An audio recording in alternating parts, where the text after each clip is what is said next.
Cumprimento a todos com a paz do nosso Senhor.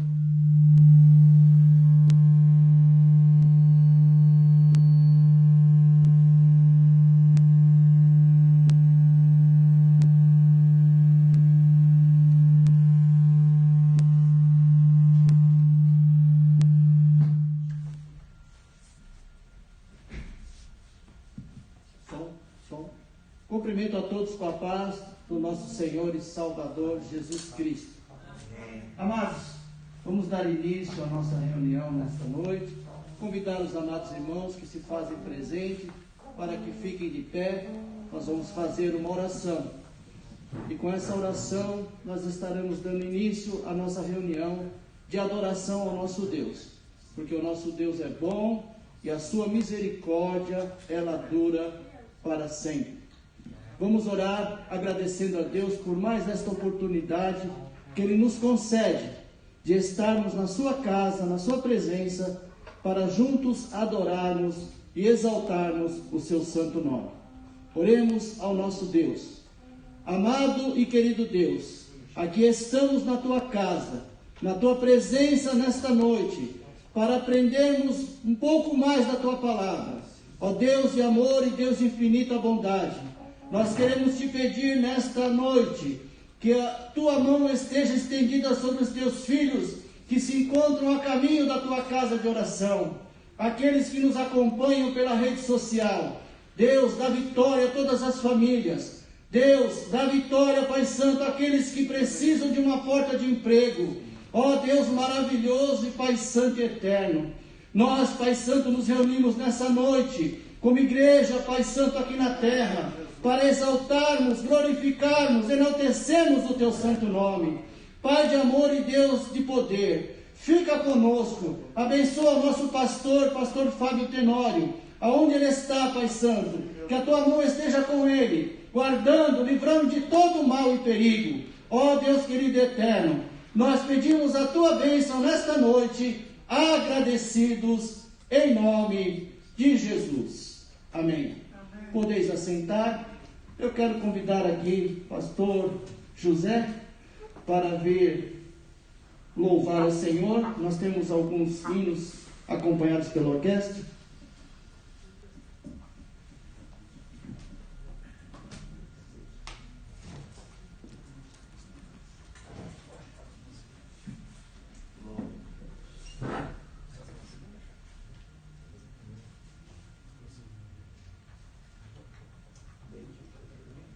Saúdo os irmãos com a paz do Senhor.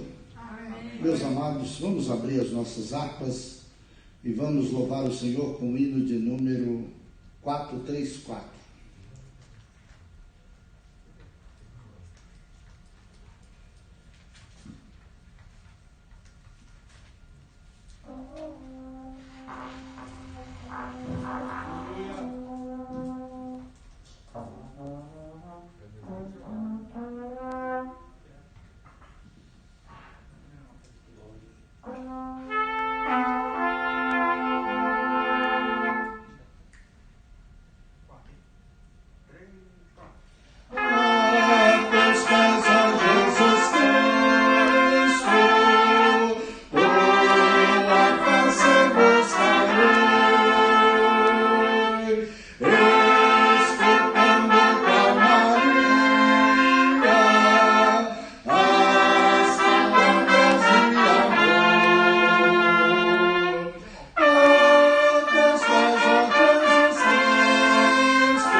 Amém.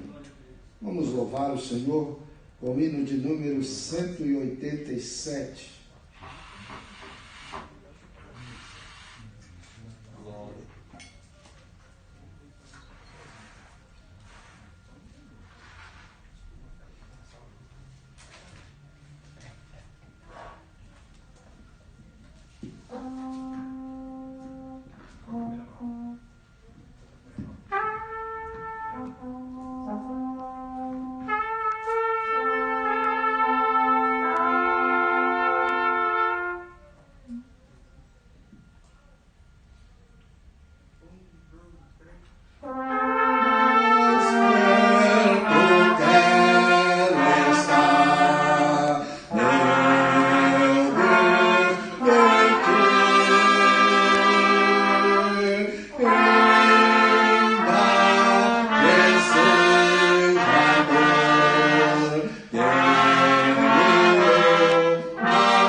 Quero cumprimentar a igreja com a paz do Senhor, amém? Quem está feliz por estar na presença do Senhor nesta noite, amém? Como é bom estar na casa do Senhor para aprender da sua santa e gloriosa palavra, não é verdade? Nós sabemos que é a palavra do Senhor que nos acrescenta fé e nos dá forças para continuarmos na caminhada. Tenho aqui em minhas mãos alguns pedidos de oração. Queria convidar a igreja para se colocar de pé.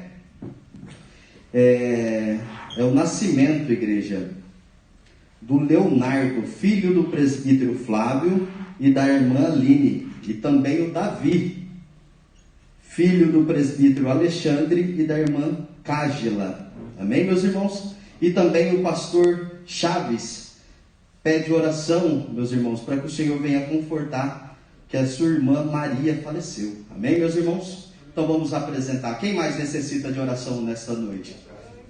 Oremos uns pelos outros. Soberano Deus e eterno e maravilhoso Pai, gratos somos, Senhor, por esta rica oportunidade que o Senhor nos concedeste nesta noite, Senhor, de estarmos reunidos aqui em Teu nome, Senhor, para aprender da Tua santa e gloriosa palavra, Senhor. Eis aqui em minhas mãos esses pedidos de oração, meu Senhor. Visita cada um, Senhor. Visita os familiares do nosso irmão, pastor Chaves, Senhor. Entra com conforto, ó Deus, que só o Senhor pode dar. É o que nós te pedimos, no nome do seu Filho amado, Jesus Cristo. Amém. Amados, nós temos a grande satisfação também de receber nesta noite, ali da sede do nosso ministério, pastor Diogo Ribeiro, está conosco nessa noite. Como devemos recebê-lo? Seja bem-vindo, irmão. Seja bem-vindo. Assim de pé como estamos, vamos receber o pastor Caramuru. Saúde os irmãos com a paz do Senhor. Irmãos, podem se assentar. Motivo de alegria estar mais uma vez com os irmãos nessa nossa jornada aqui pela declaração de fé. Estamos estudando nesse trimestre, na escola dominical e na quarta teológica, a declaração de fé. E hoje nós iremos estudar o capítulo de número 16 da nossa declaração de fé, que é o mais curto dos capítulos da nossa declaração de fé, embora o assunto seja um dos mais complicados. Acho que a declaração de fé já falou pouco para não criar muita polêmica, mas hoje nós vamos falar sobre o capítulo 16, né, sobre a igreja e o Estado. Nós vamos falar sobre a doutrina bíblica da política. Então, quando se fala em política, já sabe o que dá, né? Não é fácil, né? Então, nós, irmãos, e é natural até que nosso capítulo, ele tem 2 páginas só. Aliás, 1 página e meia. É pequenininha aqui. Mas, né? Então, se eu fosse falar só o que está na declaração de fé, eu ia poder falar o outro capítulo junto. Mas, nós vivemos a nossa declaração de fé das Assembleias de Deus. As Assembleias de Deus, elas viveram nesses 106 anos que estamos, 107 anos que estamos aqui no Brasil. Ela viveu da água para o vinho, com relação a esse assunto de política. Eu já sou mais antigo, o pastor Paulo também, não estou dizendo que o pastor Paulo é velho, não é? Mas eu ouvi quando era criança o seguinte: política é do diabo, ponto. E crente não se envolve com isso. E hoje em dia nós temos a bancada evangélica no Congresso Nacional. Temos senadores, deputados evangélicos, nós temos o atual presidente da República que se elegeu por causa dos evangélicos. Como é que fica essa coisa toda? Como é que é uma coisa que era do diabo e hoje é comum? E a gente precisa entender que nem a política é do diabo e nem a igreja tem que se envolver com política. Essa que é a verdade. Então nós vamos ver o que a Bíblia fala a respeito desse assunto. Agora, historicamente, como explicar essa situação na igreja? Nós temos que lembrar que essa denominação começou com 2 missionários suecos que vieram para o Brasil. Eram estrangeiros. Como estrangeiros, e até hoje, estrangeiros estrangeiros não podem participar da vida política do país. Então, os nossos primeiros, não era só o Gunnar Wingren e o Daniel Berg. Daniel Berg e Gunnar Wingren foram os dois primeiros missionários que vieram, mas depois vieram muitos outros. Samuel Niston, Walter Nelson e vários outros. Todos estrangeiros, todos suecos. Depois começaram a vir missionários americanos, igualmente estrangeiros. E vieram com uma chamada de Deus para pregar o Evangelho. E enquanto eles iam pregando o Evangelho, ia surgindo a igreja, a Assembleia de Deus. E eles estavam na liderança. E como estrangeiros, eles tinham que manter a igreja fora da política, porque eles eram as lideranças. Se eles se envolvessem com política, eles estariam contra a lei, iam prejudicar a evangelização, iam prejudicar a igreja. Então, até meados da década de 30, as nossas lideranças eram todas estrangeiras. E como elas eram estrangeiras, elas mantinham a igreja completamente fora de discussões políticas. Quando as nossas primeiras lideranças brasileiras surgiram, nós estávamos historicamente, década de 30, nós estávamos sob o governo de Getúlio Vargas, um ditador. Então a igreja continuou longe da política, porque ninguém podia fazer política, porque o governo era um governo ditatorial. Getúlio Vargas cai em 1945. Aí é que vai se começar a ter uma certa vida democrática no país. E a igreja nossa crescendo.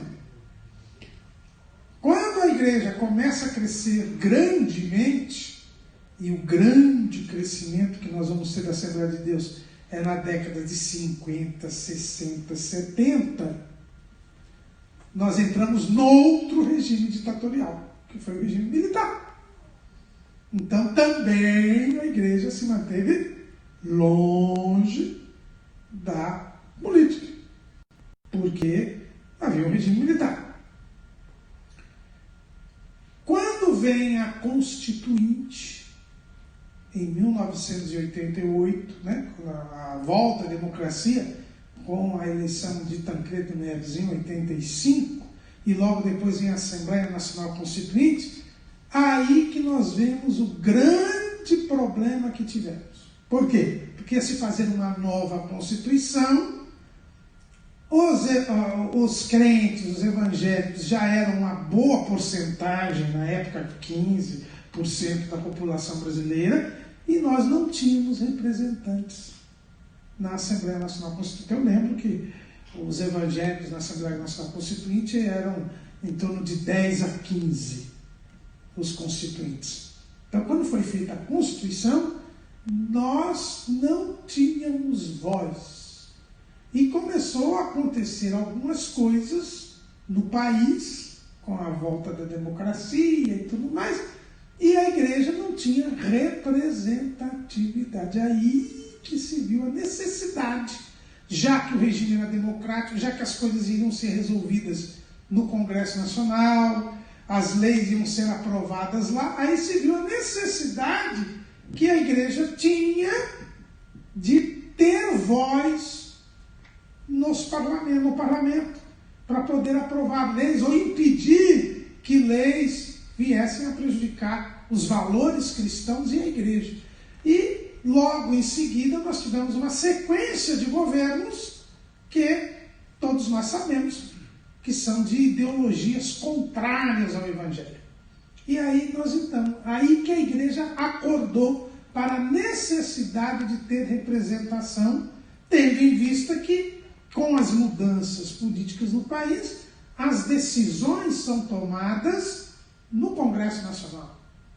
Então, hoje nós temos, aí começou, como a igreja já tinha uma grande porcentagem, aí quando a igreja começou a entrar nessa seara, aí que surgem as bancadas evangélicas, enfim, surgem todos esses movimentos que nós temos até hoje, e que mudou então a situação. Então, a gente explica isso claramente. Quer dizer, a mudança de posição se deve não ao que a Bíblia diz. Porque o que a Bíblia diz é a mesma coisa. A gente vai ver aqui o que a Bíblia diz é a mesma coisa. Agora a gente precisa entender isso. Por que quando eu era criança dizia que era do diabo e hoje? É porque na verdade haviam circunstâncias sociais, históricas, que impediam a igreja de participar, e depois a igreja foi surpreendida quando precisava ter alguém que a representasse, ter alguém que desse voz às suas posições, onde se tomavam as decisões, não se tinha. E aí a igreja teve que se organizar às peças, e nem sempre a organização tem sido feita desta maneira. Então aí os irmãos entendem o porquê de durante muitos anos a igreja esteve completamente ausente dessa discussão, desse debate, e hoje existe esse debate, existe essa discussão, existe a representação, e nós vamos ver então o que a Bíblia fala a esse respeito. Vejam bem, o título do nosso capítulo é sobre a igreja e o Estado. Tanto a igreja quanto o Estado foram criados por Deus. Essa é a primeira coisa que a gente pode observar. A igreja, todos nós sabemos, já fizemos um capítulo aqui sobre a igreja. Nós vimos que a igreja foi edificada por nosso Senhor e Salvador Jesus Cristo. Ele revelou, era o grande mistério. É aquele povo formado de judeus e de gentios que creram em Cristo e que estão indo para o céu. Então isso é a igreja. A igreja foi edificada por Jesus. Agora, o Estado foi criado antes da igreja. O Estado, na verdade, a primeira menção que a Bíblia fala a respeito do Estado, nós vamos encontrar no capítulo 9 de Gênesis. No capítulo 9 de Gênesis, quando Noé sai da arca, Deus faz um pacto com Noé. Vamos lá? Gênesis capítulo 9, a partir do versículo 1. E abençoou Deus a Noé e a seus filhos e disse-lhes: frutificai e multiplicai-vos e enchei a terra. E será o vosso temor e o vosso pavor sobre todo animal da terra e sobre toda a ave dos céus, tudo que se move sobre a terra e todos os peixes do mar, na vossa mão são entregues. Tudo quanto se move que é vivente será para vosso mantimento. Tudo vos tenho dado como a erva verde. A carne, porém, com sua vida, isto é, com seu sangue, não comereis. E certamente requererei o vosso sangue e o sangue da vossa vida. Da mão de todo animal o requererei, como também da mão do homem e da mão do irmão de cada um requererei a vida do homem. Quem derramar o sangue do homem, pelo homem o seu sangue será derramado, porque Deus fez o homem conforme a sua imagem. Mas vós frutificai e multiplicai-vos, povoai abundantemente a terra e multiplicai-vos nela. Então, os irmãos vejam aqui está uma passagem que os estudiosos da Bíblia, os teólogos, chamam de pacto noaico. É o pacto que Deus fez com Noé. Noé saiu da arca com a missão de repovoar a terra. Ele e a sua família eram os únicos seres humanos que haviam sobrevivido ao dilúvio. E Deus então faz um pacto com Noé. É um pacto muito semelhante ao que Deus havia feito com Adão. Da mesma maneira que Deus havia falado com Adão, para que ele povoasse a terra, se multiplicasse, frutificasse, Deus fala com Noé também. Agora começam algumas mudanças. A primeira mudança, eu digo que eu gosto muito desse capítulo 9 de Gênesis, porque este é o capítulo em que Deus criou o churrasco. Porque o homem não comia carne antes. Ele só comia erva verde. Era herbívoro. Não existiam seres carnívoros. Agora não. agora Deus permite ao homem que ele coma carne. Por que isso? Porque com o dilúvio houve a modificação do clima da terra, e passou a ter as estações do ano, passou a ter as mudanças de clima, e o homem ia precisar de proteína para sobreviver. E a maior fonte de proteína são os animais. Então é por isso que Deus permite que o homem passe a comer carne. Então é a primeira modificação com relação a Adão. A segunda modificação é que Deus, ele permite comer carne, mas não permite comer sangue. E Deus determina que houvesse ordem na sociedade. Uma característica que deu origem ao dilúvio era a total ausência de autoridade. Veja lá em Gênesis capítulo 6, versículo 11. A terra, porém, estava corrompida diante da face de Deus, e encheu-se a terra de violência. Não havia ordem, não havia autoridade. As pessoas se matavam, não havia princípio de autoridade, castigo para o malfeitor, não havia nada disso. Agora, quando Noé sai da arca, Deus diz: olha, Noé, tem que pôr ordem na casa, tem que pôr ordem na sociedade. Eu vou requerer o sangue inocente. Então, você vai ter governo. Agora vocês vão instituir o governo. Tanto que os estudiosos da Bíblia dizem que começa aqui a terceira dispensação, que é a dispensação do governo humano. O homem recebe de Deus o poder de governar a si e as demais criaturas. Ele passa agora a governar. Quem fizesse o mal tinha que ser castigado. Quem fizesse o bem tinha que ser louvado, elogiado, prestigiado. Então aqui surge o Estado. O que é o Estado?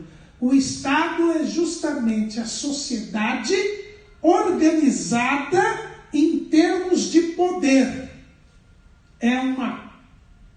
É a sociedade que cria um órgão, que é o Estado, que detém o poder. E é ele quem pode usar com exclusividade da violência, da força, para pôr ordem na casa. Então, o Estado é um órgão que é dotado do poder de castigar o mal e de fazer bem ao bom. Isto é o que Paulo vai explicar lá em Romanos capítulo 13. Em Romanos capítulo 13, Paulo, ele explica isso. Ele diz assim, Romanos 13: toda alma esteja sujeita às autoridades superiores, porque não há autoridade que não venha de Deus, e as autoridades que há foram ordenadas por Deus. Por isso, quem resiste à autoridade, resiste à ordenação de Deus. E os que resistem trarão sobre si mesmos a condenação. Porque os magistrados não são terror para as boas obras, mas para as más. Queres tu, pois, não temer a autoridade? Faze o bem e terás louvor dela, porque ela é ministro de Deus para teu bem. Mas se fizeres o mal, teme, pois não traz debalde a espada, porque é ministro de Deus e vingador para castigar o que faz o mal. Portanto, é necessário que lhe estejais sujeitos, não somente pelo castigo, mas também pela consciência. Por esta razão também pagais tributos, porque são ministros de Deus, atendendo sempre a isto mesmo. Portanto, dai a cada um o que deveis, a quem tributo, tributo, a quem imposto, imposto, a quem temor, temor, a quem honra, honra. Então veja que Paulo explica aqui o que Deus instituiu lá com Noé. O Estado. O Estado é esse órgão dotado de poder que tem o monopólio, o uso com exclusividade da força. Para quê? Para castigar o mal e louvar o bom. Quem é que diz o que é bom e o que é mal? É Deus. Deus é quem diz o que é o bem e o que é o mal. Ele é o Senhor de todas as coisas. E Ele diz o que é bom e o que é mal. Mas Ele institui o governo, o Estado, e o Estado, o que diz aí Paulo, os governantes, eles são ministros de Deus. Semana passada nós falamos aqui do ministério na igreja. Nós vimos que na igreja também existe autoridade. Jesus é a cabeça da igreja, mas ele coloca ministros para governar a igreja. O Estado é exatamente isso. Deus é o Senhor de todas as coisas. Ele diz o que é bem e o que é mal. E ele institui ministros para a sociedade. Esses ministros são os governantes. E os governantes, eles têm que castigar os maus e dar louvor aos bons. Então, a autoridade é instituída por Deus. Então, a igreja é diferente do Estado. A igreja é o povo de Deus. São aqueles que creram em Jesus, que estão indo para o céu, mas ainda estão na terra. É o povo de Deus que prega o Evangelho, que faz a vontade de Deus. O Estado, Deus instituiu para toda a humanidade. Instituiu para toda a humanidade para quê? Para castigar os maus e fazer bem aos bons. E nesse ponto eles são ministros de Deus. Aqui não tem nada a ver com salvação, aqui não tem a ver com manter ordem na humanidade, manter ordem na sociedade. Então Deus instituiu o governo. Para quê? Para que não houvesse mais aquela situação de plenitude de violência, aquela corrupção generalizada que houve antes do dilúvio. Nós sabemos que os homens são pecadores, têm a natureza pecaminosa, o pecado é injustiça, então nenhuma sociedade, nenhum governo será perfeito, será bom, instituirá a paz completa.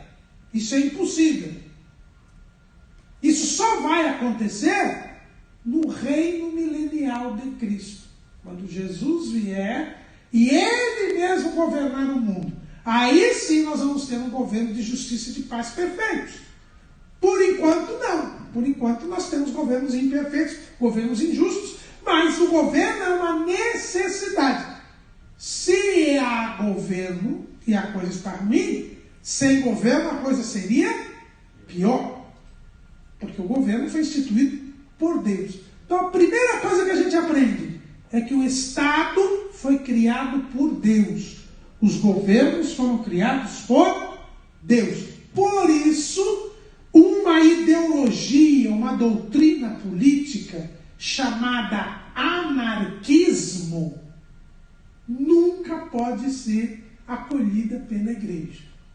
Quem são os anarquistas? O que é o anarquismo? O anarquismo é uma doutrina política que diz que se há governo, o governo é mau. Eu tenho que destruir o governo. A felicidade da humanidade só virá o dia que se destruir o governo. Porque os anarquistas entendem que o governo é um mal, o governo é um instrumento de opressão, o governo é um instrumento de domínio e de injustiça. Então, existe uma frase muito comum, que os anarquistas, quando eles começaram, eles foram muito... o movimento anarquista cresceu muito na Espanha e na Itália. E, inclusive, muitos imigrantes espanhóis e italianos que vieram para o Brasil no final do século XIX, começo do século XX, inclusive aqui para São Paulo, eram anarquistas, que fugiam de lá da perseguição lá dos anarquistas. Então, existe uma frase dos anarquistas espanhóis que é muito famosa e que resume o pensamento anarquista. Eles dizem: se há governo, sou contra. Então, se há governo, eu sou contra. E chegou a haver entre os cristãos quem defendesse o anarquismo, não é? Baseado em 1 Coríntios 7 e 23. 1 Coríntios 7 e 23 diz assim: fostes comprados por bom preço, não vos façais servos dos homens. Então tem alguns pensadores, e um escritor russo muito conhecido, chamado Leon Tolstói, ele defendia essa linha de pensamento, quer dizer, o anarquismo cristão, dizendo o seguinte: olha, nós somos comprados pelo sangue de Jesus, então nós não podemos ser servos dos homens. Então a igreja nunca pode se submeter ao Estado. A igreja nunca pode aceitar nenhuma autoridade civil. Isto não é verdade. Esse versículo aí foi tirado do contexto. O que o texto está dizendo é que nós não podemos servir aos homens em vez de servir a Deus. Então nós servimos a Deus. Agora, Deus que criou o governo. Se Deus criou o governo, eu não posso resistir ao governo. Aliás, o que a gente leu lá em Romanos 13, versículo 2, o texto é bem claro. Quem resiste à autoridade, resiste à ordenação de Deus. Está lá em Romanos 13 e 2. Por isso, quem resiste à autoridade, resiste à ordenação de Deus. Eu fiquei sabendo recentemente um fato bem corriqueiro. Não era no nosso ministério, ainda bem, mas era na Assembleia de Deus. Aí, não vou dizer a cidade, mas aqui na Grande São Paulo, que o dirigente da igreja disse que não era para ninguém usar máscara no culto. Porque quem usar máscara está mostrando que não tem fé. Ele está pecando. Ele está pecando. Por quê? Porque existe uma lei que foi aprovada no Congresso Nacional que obriga o uso de máscara em todo o país. E o governante tem autorização divina para impor leis. Então, se o governo impôs as leis, pôs a lei, nós temos de obedecer. E quem resiste à autoridade, o que está escrito ali? Resiste à ordenação de Deus. E os que resistem trarão sobre si mesmos a condenação. Então está pecando. Quem desobedece à lei está pecando. E eu gosto de dar alguns exemplos na Bíblia para mostrar isso. Vejam, irmãos, um episódio que me chama muita atenção, que explica muito isso. Os amigos de Daniel, Ananias, Misael e Azarias. O rei Nabucodonosor mandou construir aquela estátua. Eles estavam ali, eles tratavam, a Bíblia diz que o cargo deles era cuidar do governo da província da Babilônia, que era a província da capital. Então eles estavam ali junto do rei. Então eles sabiam exatamente por que ia ter aquela festividade, por que ia ter aquela convocação. Eles sabiam que era para adorar aquela Está. E o rei mandou que todos fossem até lá. Eles foram. Eles foram. Por que eles foram se eles sabiam que era para adorar aquela estátua? Por quê? Porque eles eram funcionários do rei da Babilônia. E o rei da Babilônia era uma autoridade constituída por Deus. Inclusive eles sabiam que eles estavam lá na Babilônia porque Deus os levou para lá, cativos. Então, Deus queria que eles servissem o rei da Babilônia. Então, quando o rei da Babilônia deu a ordem para eles irem até aquela reunião, eles foram. Por quê? Porque como crente nós temos que obedecer às autoridades. Agora, quando o rei mandou ajoelhar diante daquela estátua, mandou adorar a estátua, aí ele já não era mais autoridade. E aí vem a palavra-chave que a gente às vezes não entende. Olha o que diz Paulo: toda alma esteja sujeita às autoridades. O que é autoridade? Aqui no Brasil a gente não tem ainda muita consciência de cidadania, pouca gente conhece direito, não se dá direito nas escolas porque os governantes não querem que as pessoas saibam dos seus direitos e tal. Mas veja bem, o que é uma autoridade? Quando a gente fala autoridade, a gente lembra daquele cidadão que fala: eu sou autoridade, eu sou autoridade, eu sou autoridade aqui. A ideia que a gente tem de autoridade é aquela pessoa que faz o que quer, que tem poder, que tem força. Não é nada disso. Olha o que quer dizer. Olha, vamos estudar a palavra. Autoridade. Autoridade é aquele que está autorizado. Então, uma autoridade, ela só é autoridade porque ela tem uma autorização. Toda vez que assume, qual é a maior autoridade do Brasil? A maior autoridade do Brasil é o presidente da República. Eu sei que tem 11 cidadãos aí que andam querendo mudar isso aí. Mas, na verdade, a maior autoridade é o presidente da República. Presidente, a palavra presidente quer dizer aquele que fica à frente da República. Como é a posse de um presidente da República? Vocês não já assistiram a alguma posse do presidente da República? O presidente da República, ele pega aquele Rolls Royce, né, que só sai cada 4 anos, que sai lá da garagem, ele sobe e leva, começa lá na Catedral de Brasília e leva até o Congresso Nacional. Aí quando ele chega lá, está o presidente da Câmara, o presidente do Senado, o recebem e o levam para dentro do Congresso. Lá estão todos os deputados e os senadores ali. Aí quando ele chega, entregam para o secretário do Congresso, entregam um diploma. Esse diploma, o presidente, ele recebeu lá no Tribunal Superior Eleitoral. O que é o diploma? O diploma diz o seguinte, que no dia tal, o que está escrito lá no diploma? No dia tal, houve eleição e fulano de tal recebeu tantos milhões de votos e foi eleito presidente da República. Aí ele entrega aquele diploma para o secretário do Congresso.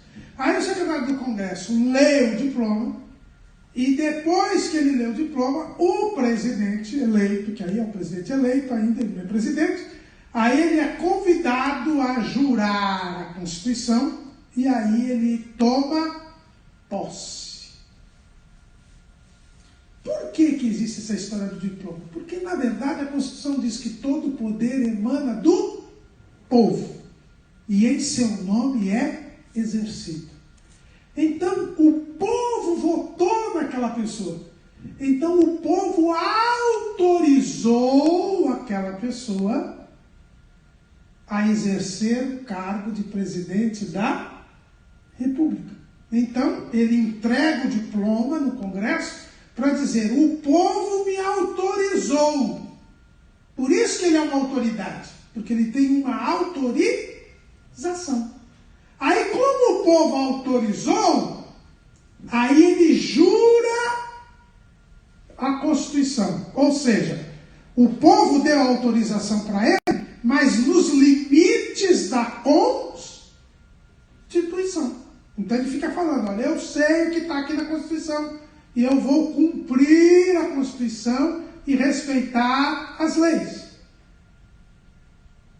Algum tempo atrás, uma determinada senhora, que foi eleita, autorizada, começou a fazer umas pedaladas fiscais, ou seja, gastar fora das autorizações do Congresso, da Constituição, e acabou perdendo o carro. Levou o impeachment. Por quê? Porque saiu dos limites da Constituição, saiu da autorização. Quando sai da autorização, pode tirar o cidadão do carro. Aí ele toma posse. Então ele toma posse. Mas ele está autorizado. Por isso que ele é autoridade. Se ele sair da autorização, ele perde o cargo. Aí ele não tem que ser obedecido. Aí ele não é mais autoridade. Foi o que aconteceu com o rei Nabucodonosor. O rei Nabucodonosor, ele foi autorizado por Deus a governar sobre o mundo da época. Mas na hora que ele mandou o povo adorar um Deus, ele saiu da autorização. Por que ele saiu da autorização? Porque o poder dele, ele é ministro de Deus, diz Paulo. Ele está a serviço de Deus. Quem diz o que é certo e o que é errado é Deus. E Deus disse, não terás outros deuses. Eu sou o único Deus. No momento em que Nabucodonosor mandou adorar os ídolos, ele já não tinha mais autorização. Ele já não era mais autoridade. Por isso, aqueles 3 jovens não se prostraram diante da estátua. Aí foram lançados na fornalha e depois Nabucodonosor viu quem mandava. E aí ele baixou um decreto dizendo que quem blasfemasse, quem ofendesse ao Deus de Sadraque, Mesaque e Abednego, que fosse morto. Porque ele reconheceu que Deus é superior a ele. Não estava bem reconhecido. Ele foi reconhecido depois que comeu 7 anos no capim, mas foi um pouquinho depois, no outro capítulo. Mas o que a gente aprende aqui? É que a autoridade é que está no limite da autorização. Então, se o governante está dentro da sua autorização, se você desobedecer à autoridade, você desobedece a Deus. Então, os 3 jovens foram até a festa lá, a cerimônia. Eles tinham que ir, senão eles pecaram. Agora, quando mandou adorar o ídolo, aí eles não fizeram, porque não tinham o que fazer. É por isso que Paulo escreveu isso. Quem resiste à autoridade, resiste à ordenação de Deus. E ele mesmo foi morto pelo imperador romano, porque estava pregando o evangelho. Por quê? Porque ele não obedeceu à ordem do imperador de não pregar o evangelho. Por quê? Porque pregar o evangelho é uma ordem de Jesus, é um assunto de Jesus. Então o crente jamais ele vai pecar quando um governo proibir a pregação do evangelho e ele continuar pregando.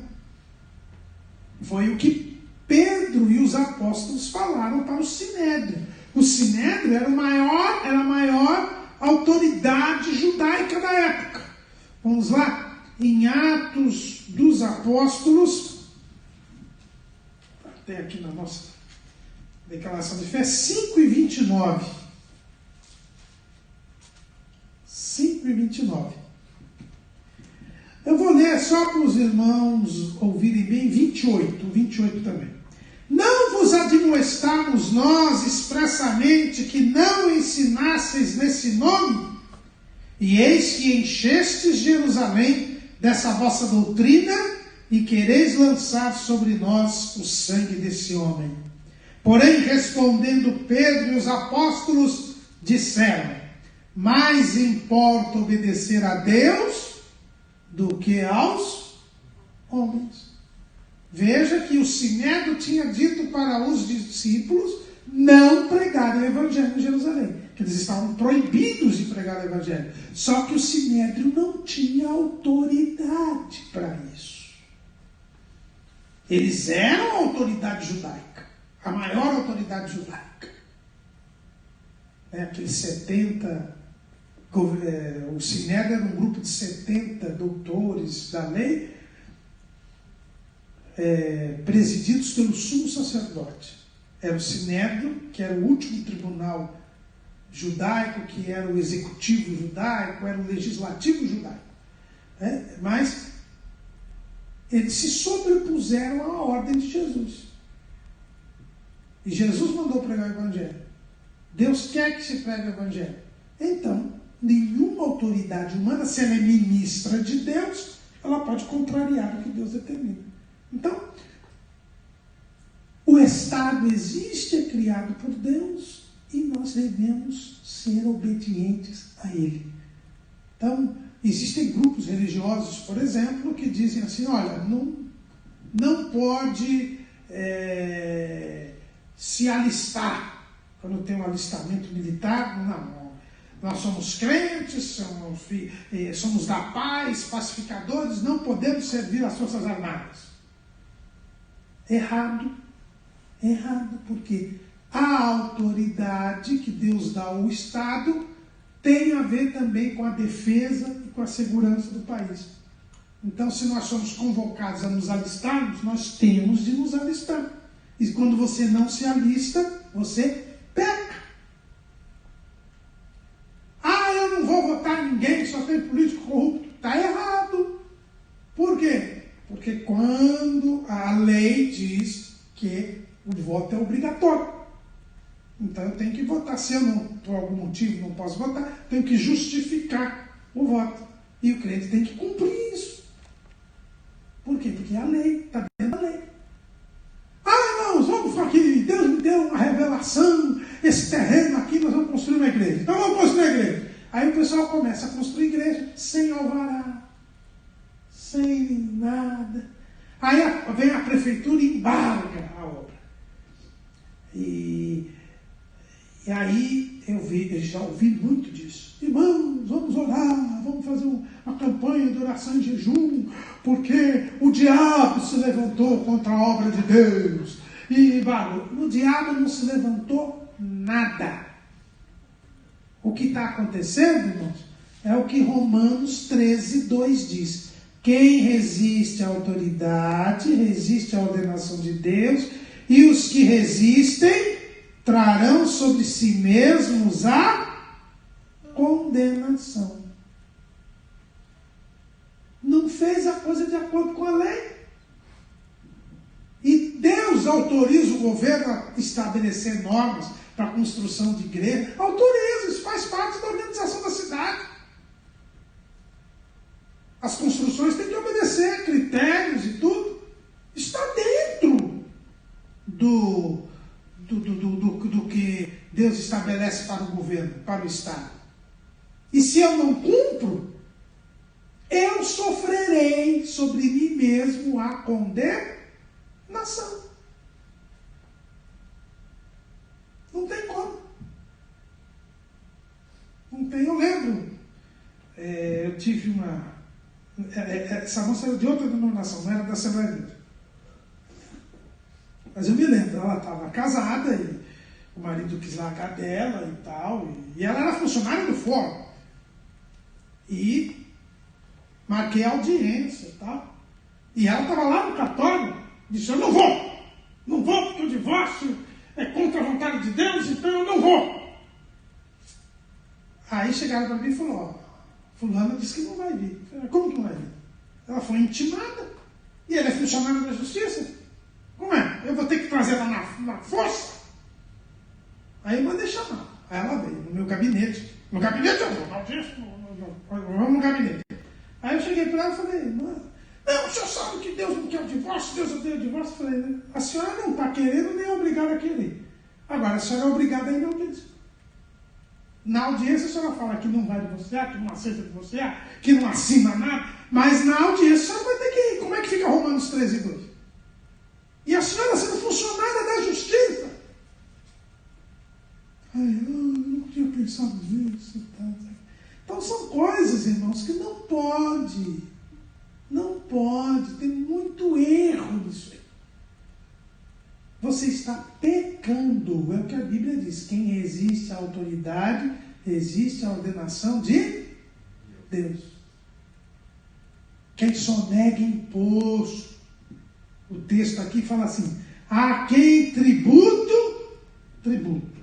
A quem imposto, imposto. Não. Em vez de dar imposto, eu vou mandar uma oferta missionária. Deus não vai abençoar, não. Não vai abençoar. Porque a Bíblia diz, a quem imposto, aliás, o que Jesus falou? Dai a César o que é de César. E a Deus o que é de Deus.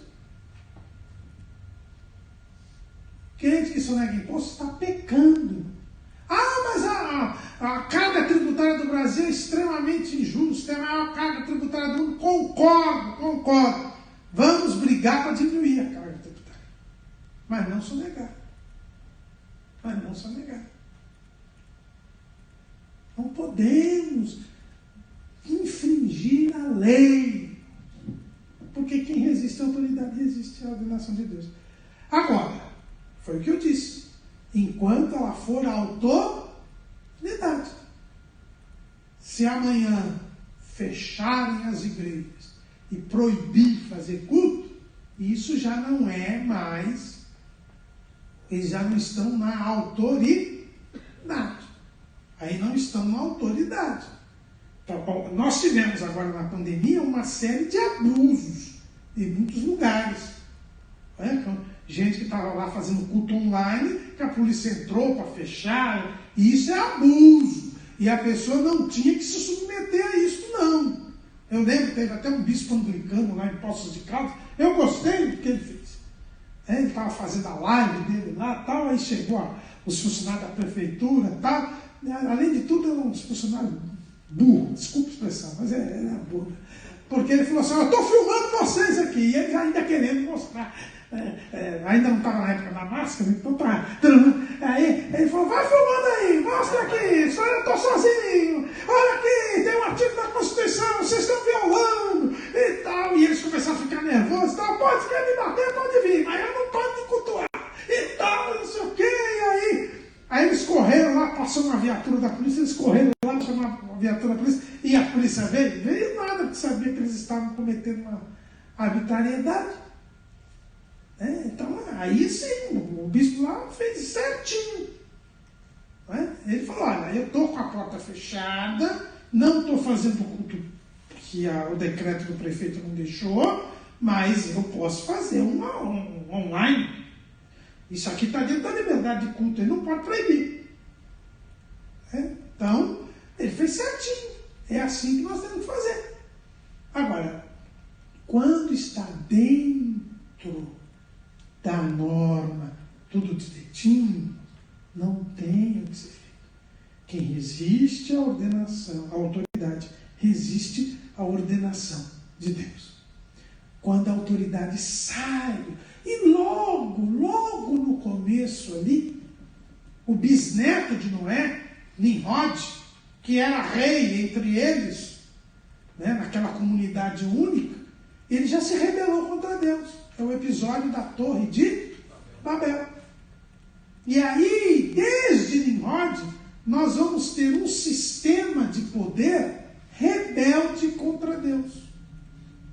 Que é esse sistema que depois Daniel teve a revelação lá no seu livro, de todos aqueles impérios que vão terminar no anticristo.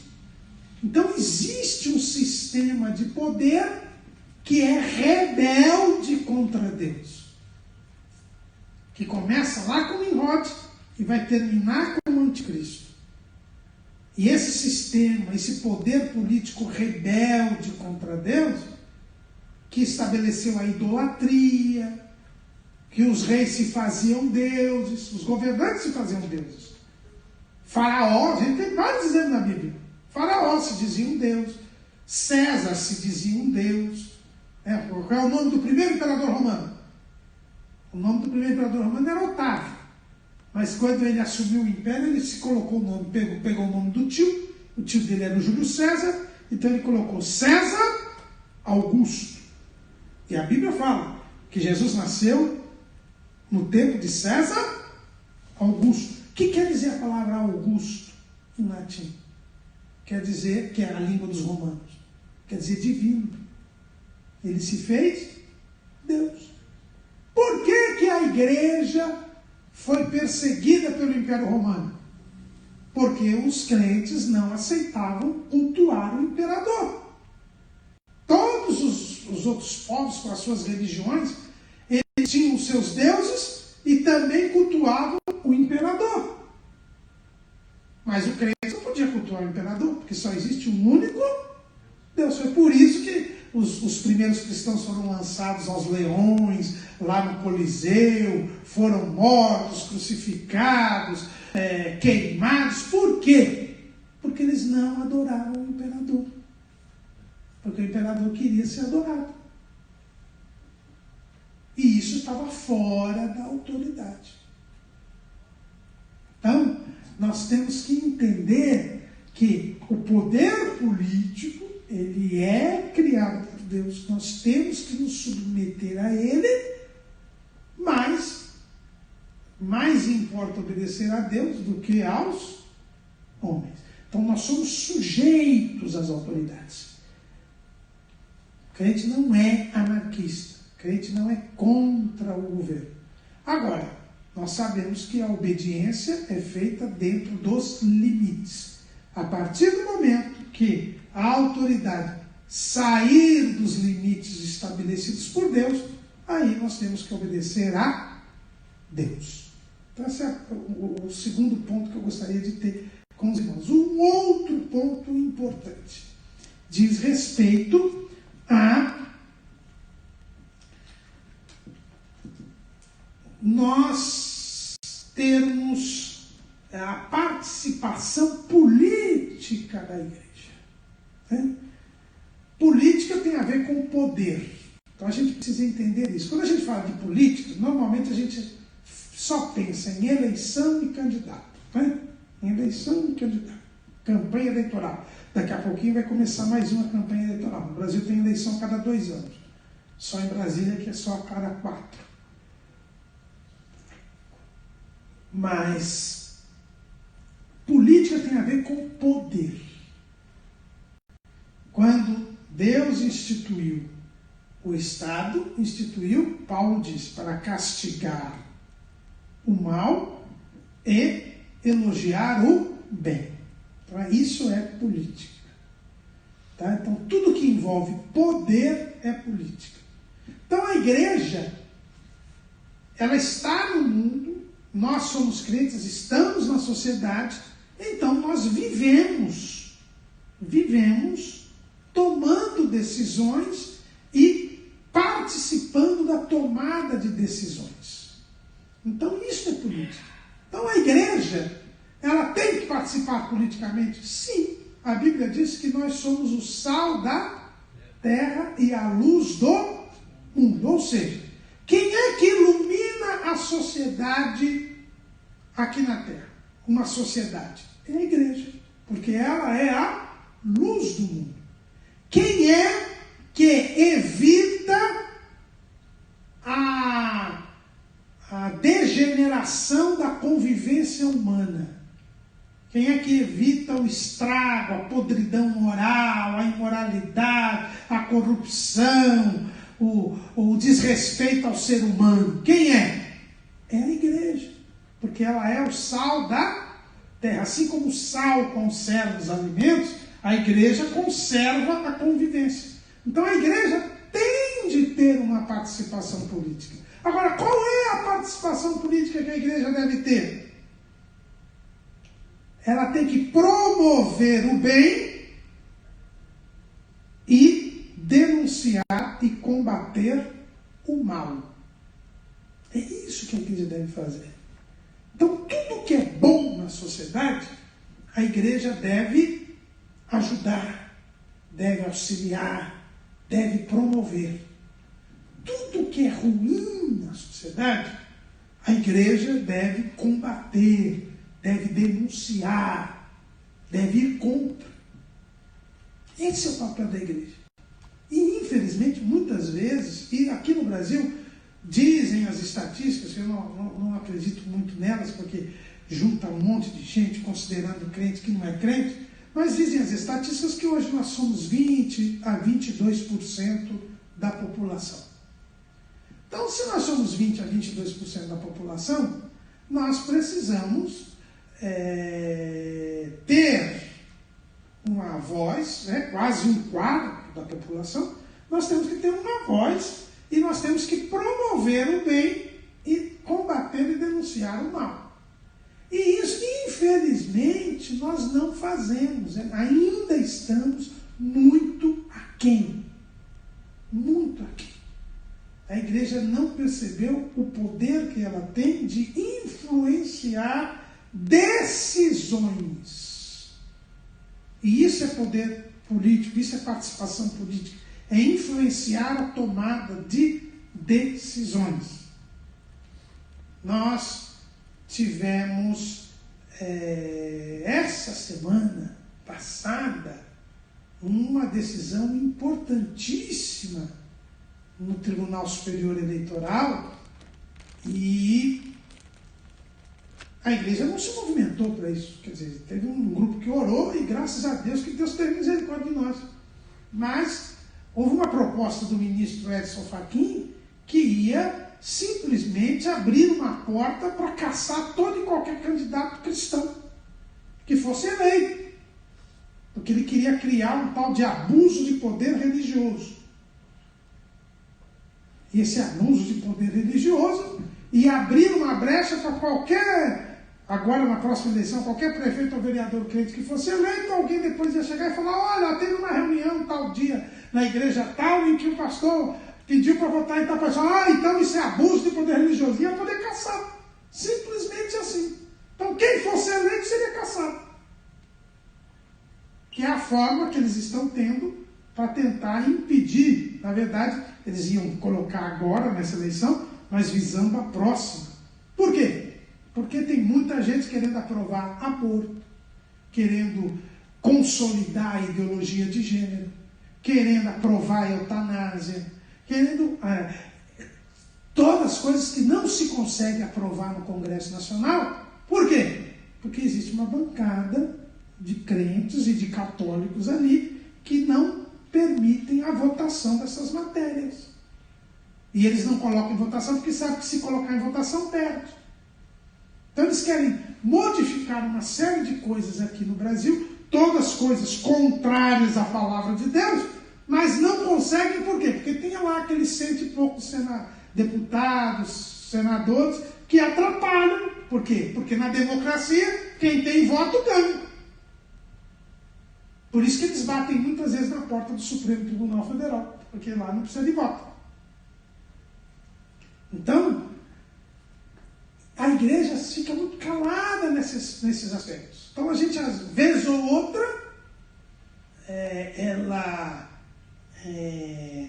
a igreja é chamada a tomar certas posições que não toma.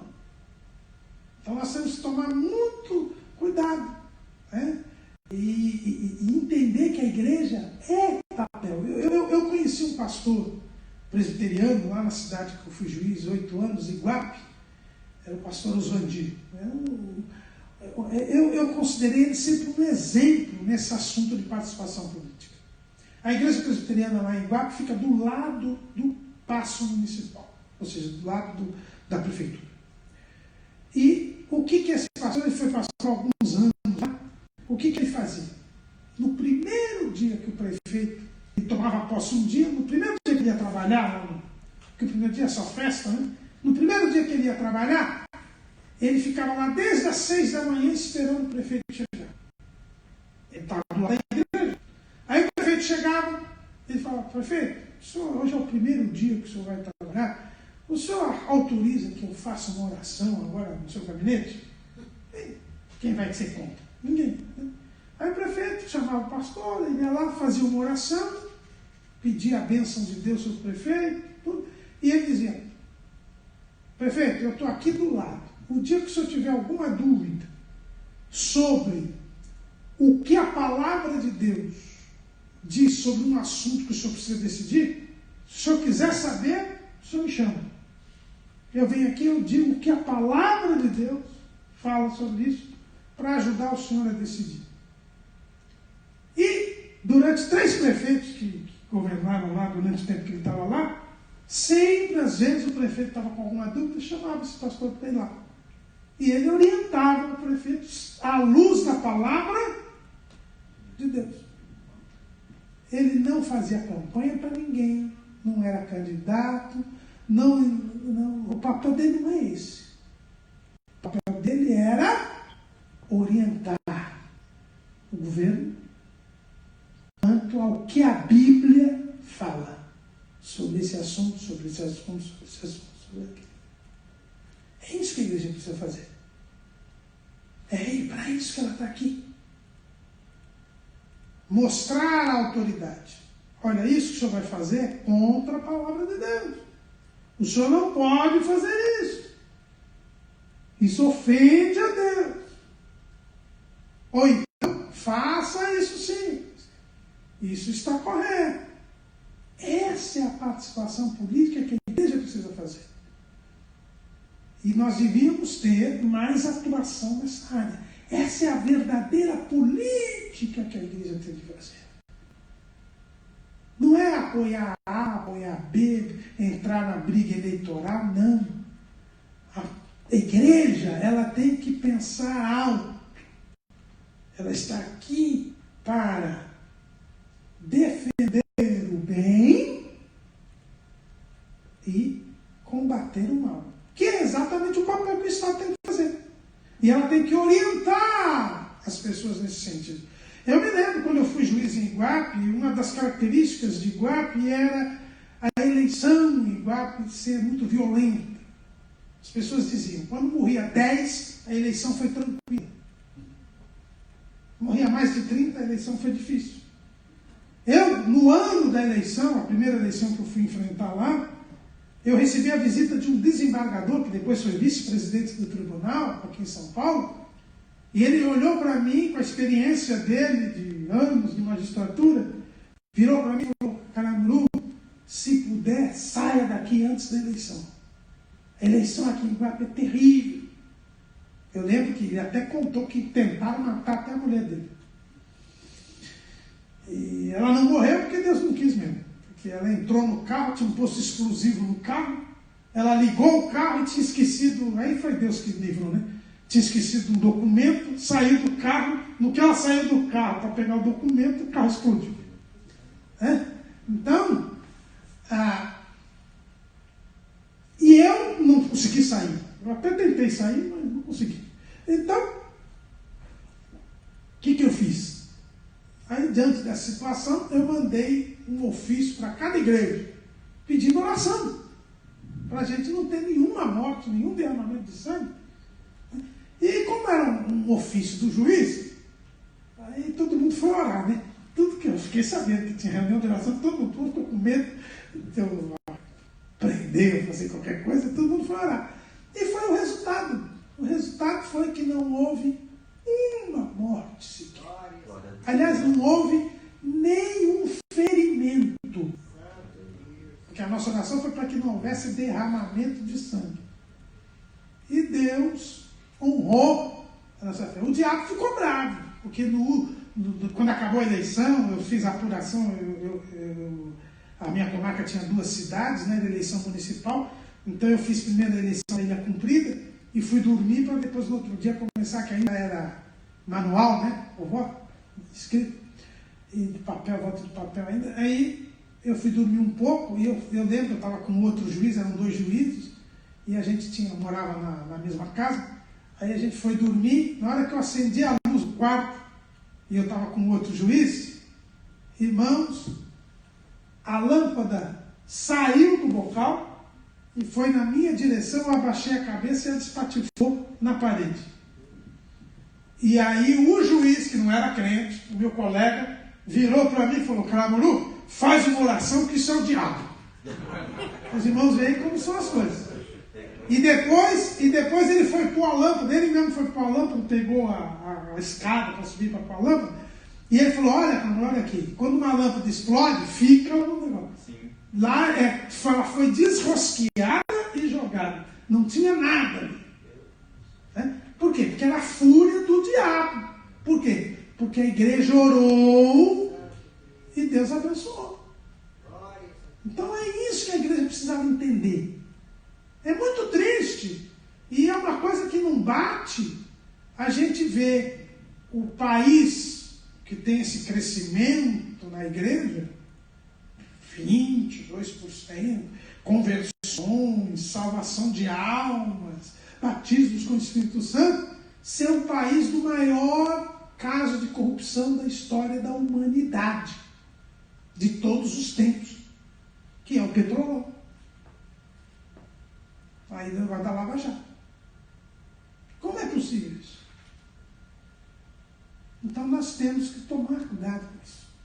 Né? A igreja padece muito. E para a gente terminar, então, e a questão da eleição? E a questão da política eleitoral? Crente pode ser candidato? Lógico que pode. Lógico. Aliás, se a gente não tiver servo de Deus lá, como é que a gente vai fazer as votações? Porque a gente precisa das votações. Há muita gente que fala assim: a igreja precisa de defesa, por isso que precisa eleger candidatos crentes, porque a igreja precisa se defender. E tinha o saudoso irmão Walter, que muitos de vocês conheceram, ele dizia: o evangelho não precisa de defesa nenhuma, porque o evangelho é o poder de Deus. A igreja não precisa de defesa, Jesus defende a igreja. Agora, as decisões no país são tomadas em votações.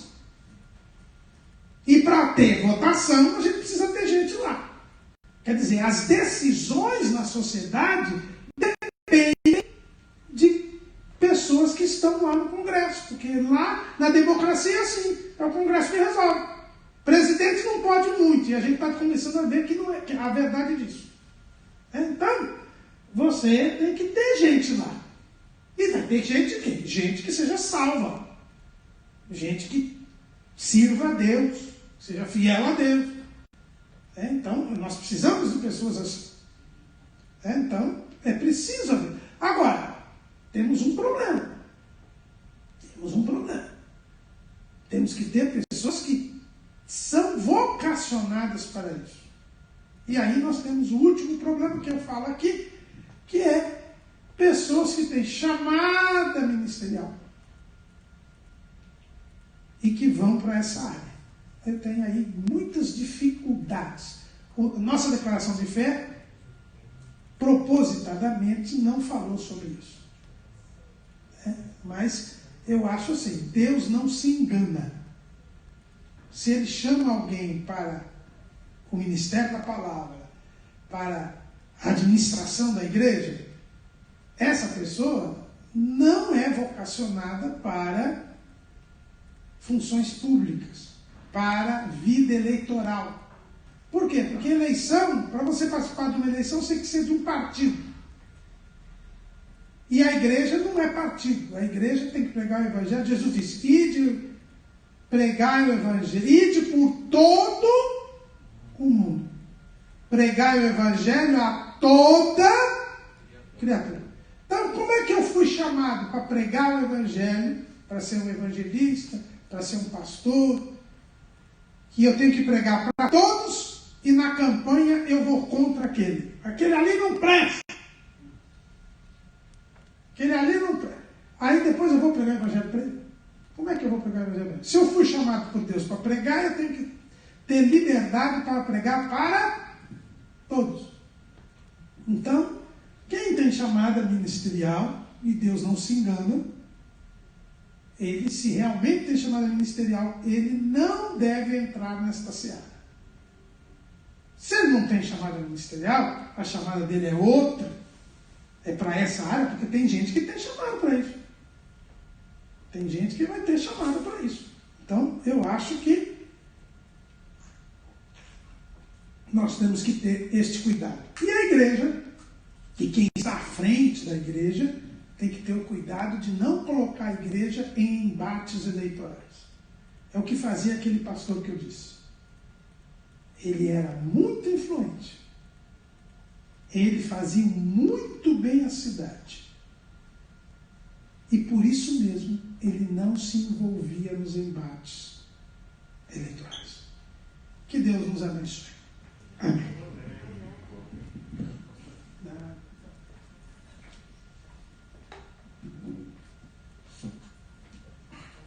Glória a Deus, né? Por esse rico ensinamento que nós recebemos nessa noite. Eu estava ali e lembrei, pastor Caramulo, de um versículo que tem na Bíblia, diz assim: quando o justo governa, o que acontece? O povo se alegra, né? Então, a igreja e o Estado, podemos dizer que caminham juntos, né?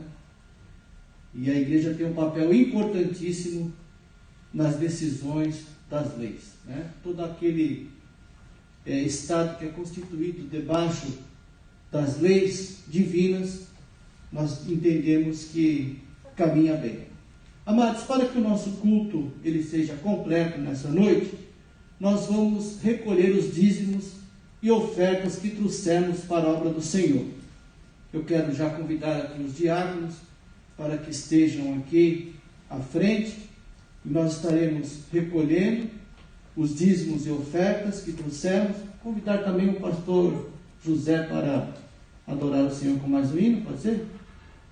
Enquanto o pastor se aproxima, eu quero ler um versículo que se encontra em Provérbios 3:9, que diz assim: honra ao Senhor com a tua fazenda e com as primícias de toda a tua renda, e se encherão os teus celeiros abundantemente, e transbordarão de mosto os teus lagares.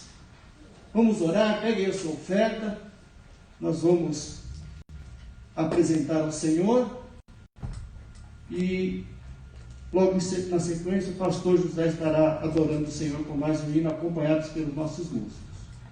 Amado e querido Deus, eu te peço nesta oportunidade que tu venhas, Pai querido e eterno, abençoar os teus filhos que estarão ofertando, dizimando na tua casa. Abençoa de uma maneira especial, não deixando faltar. Multiplica, Pai. Abre portas para aqueles que estão desempregados. Abençoa todos de uma maneira especial, em nome de Jesus.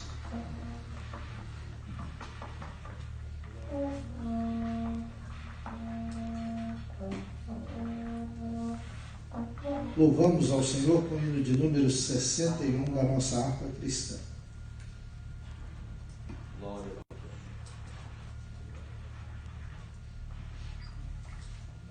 Oh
Amém, meus irmãos? Deixando a vossa espera. Glória a Deus. Amados, nós já estamos caminhando para o término desse culto. Antes, porém, gostaria de trazer à lembrança dos irmãos os trabalhos que se seguem, né? Amanhã, quinta-feira, na parte da manhã, às 7h30, nós teremos o trabalho de consagração, oração e consagração. E à noite nós teremos, a partir das 19h30, o culto de libertação na direção do pastor Dêmio. Então, os irmãos que puderem estar presentes nesse trabalho, estejam adorando o nosso Deus. Na sexta-feira, nós teremos aqui, a partir das 19h30, o trabalho com as nossas irmãs do ciclo de oração, né? Um trabalho setorial. Todas as irmãs e a igreja, né, estão convocados a estarem aqui para a adoração ao nosso Deus. Então, sexta-feira, 19h30, o culto com o ciclo de oração. No domingo pela manhã, nós teremos o trabalho com a Escola Bíblica Dominical. Está sendo transmitida, né, pela live. Os irmãos acompanhem, a partir das 9 horas da manhã, o trabalho da Escola Bíblica Dominical. E à noite, às 18h30, nós teremos aqui o nosso culto com a família. Ou melhor, às 18 horas, o culto com a família. Todos estão convocados a estarem presentes para juntos adorarmos e exaltarmos o nome do nosso Deus. O pastor Diogo Ribeiro, ali da sede, ele tem aqui uma palavrinha aos irmãos e na sequência ele estará fazendo a oração para o encerramento desta reunião. Glória a Deus. Cumprimento os irmãos com a paz do Senhor. Amém. Meus irmãos, para mim é motivo de grande alegria estar aqui nesta noite, retornar a esta casa. E o pastor me autorizou. Eu estou com alguns materiais ali, muito importante para os irmãos que amam a palavra de Deus, que gostam de estudar. Tem livros ali fantásticos, como O Tesouro de Davi, comentado por Charles Spurgeon, que ele foi considerado, os irmãos sabem, como o príncipe dos pregadores do século XIX. Para os irmãos terem uma ideia, você cultuava a Deus aqui com ele hoje, ele pedia para você voltar daqui a 2, 3 meses para dar lugar a outras pessoas a cultuarem. Material fantástico. Tem ali o Segredo do Tabernáculo de Davi, Os Segredos do Templo de Salomão, Introdução ao Estudo da Tipologia Bíblica, material top de linha, os ensinamentos da Torá. Então, os irmãos podem estar adquirindo seu material para edificação e acrescentar o seu conhecimento acerca da palavra de Deus. Tem caça-palavras, material infantil, e também tem essas Bíblias aqui que eu tenho uma distribuidora. Hoje, essas Bíblias de pedraria é uma das Bíblias mais pedida e solicitada no Brasil. Nem as irmãs do Templo de Salomão tinham uma Bíblia dessa, coisa top. Então, os irmãos, se quiserem, podem estar adquirindo seu material. Vamos ficar de pé, vamos orar, o pastor já autorizou. E, com certeza, você vai sair abençoado nesta noite com a palavra que ouvimos. Feche seus olhos, levante as mãos, vamos orar. Senhor Deus e Pai, graças te damos, Senhor, nesta noite, pela tua palavra que ouvimos, Senhor. Deus, despede teu povo debaixo da tua bênção, guardando-os, protegendo-os, dando, Senhor Deus, uma noite abençoada para os teus filhos. Ó Deus, este é o meu pedido nesta noite. Leva cada um em paz para os nossos lares, guardando, protegendo de todo mal. Senhor, este é o meu pedido nesta noite, em nome de Jesus. Amém. Estenda as mãos assim, irmãos. Que o grande amor de Deus, Pai, a graça de nosso Senhor Jesus Cristo e as divinas consolações do Espírito Santo esteja com todos, não somente hoje, mas para todos sempre. Todos digam amém. Que Deus abençoe.